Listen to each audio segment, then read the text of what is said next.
أغرب 10 رجال في العالم، لن تصدق أنهم موجودون بالفعل. رجل الثلج ويم هوف. هوف لا يشعر بالبرد على الإطلاق، والغريب أنه لا يعاني من أي حالة مرضية أو خلل بالهرمونات، فقط حصل على قدرة خارقة عن طريق تدريبات اليوغا والتأمل، وقد استطاع تسلق قمة جبل إيفرست وهو يرتدي سروالا خفيفا فقط. الرجل المطاط جيري تيرنر. جيري هو صاحب أكثر جلد مطاطي في العالم، وقد اكتشف تلك الظاهرة الغريبة في جلده منذ أن كان في الرابعة من عمره، واعتادت عائلته أن تظهر مهارته أمام الأصدقاء والأقارب، وترجع مرونة جلده إلى حالة مرضية تسمى إهلرز داونز سيندروم، وهي تسبب ضعفا في أنسجة الجلد. أقذر رجل في العالم أمو هاجي. إيراني عمره 80 عاما، لم يستحم أو يغتسل أبدا منذ 60 عام، فهو يعتبر أقذر رجل في العالم، كما أنه يدخن سجائر يصنعها بنفسه من براز الحيوانات.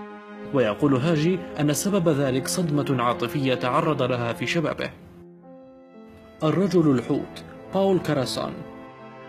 باول كان هو السبب في حالته الغريبة، حيث أنه يعاني من تصبغ جلده باللون الأزرق كأثر جانبي لاستخدامه مركب الفضة لعلاج حالة متقدمة من التهاب الجلد، مما أدى إلى تراكم الفضة تحت جلده لتكسبه هذا اللون الغريب، وقد توفي بأزمة قلبية عن عمر يناهز 62 عام.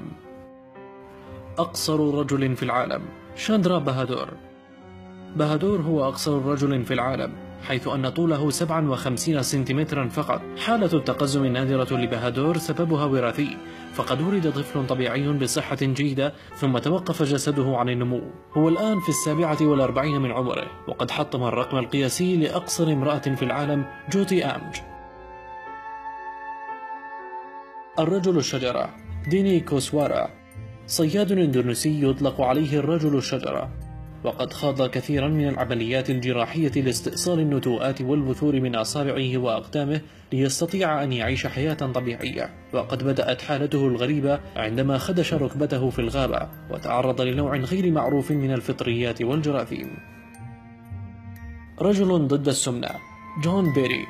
جون يعاني من مرض نادر يسمى لايبوديستروفي، يؤدي إلى حرق الدهون في جسده باستمرار، فإن لم يأكل كميات ضخمة من الطعام يوميا يبدأ في فقدان الوزن بصورة خطيرة قد تؤدي إلى موته.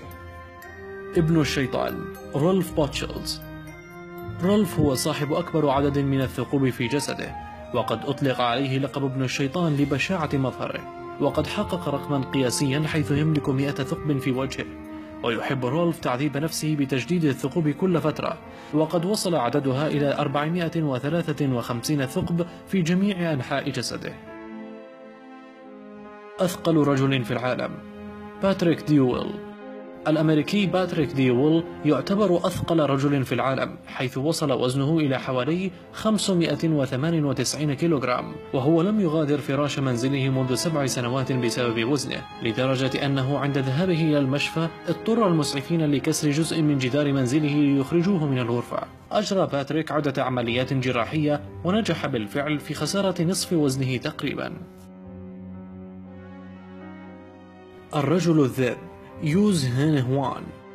الصيني يو يغطي الشعر 96% من جسمه، وعندما ولد لم يكن واضحا لدى الأطباء من أنه يعاني من هذه الطفرة، وقد كان يعاني من مشاكل كبيرة في تقبل مظهره والخروج أمام الناس، ولكن مع الوقت تأقلم وأصبح يظهر في العديد من الأفلام الوثائقية، وهو الآن يجري عمليات إزالة للشعر بالليزر بصفة دورية، ولكن المشكلة أن شعره يعود للنمو بسرعة كبيرة مرة أخرى.